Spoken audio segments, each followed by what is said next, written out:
অক্টোবরের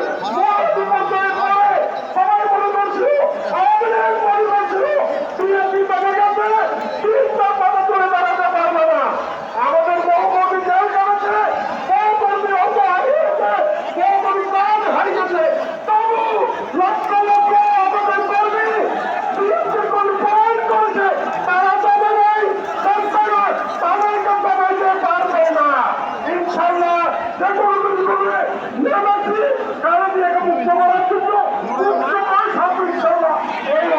সবাইকে ধন্যবাদ দিয়ে আমার বক্তব্য শেষ করছি। আল্লাহ হাফিজ, বাংলাদেশ। আমরা দেখছি জাতীয়তাবাদী যুবদল চট্টগ্রাম মহানগরের সংগ্রামী সভাপতি প্রশাসন করতে সাধারণ সম্পাদক মহম্মদ সাহেবের নেতৃত্বে বিশাল মিছিল আসছে। আমরা করতালির মাধ্যমে মহানগর যুবদলের মিছিলকে ধন্যবাদ জানাচ্ছি।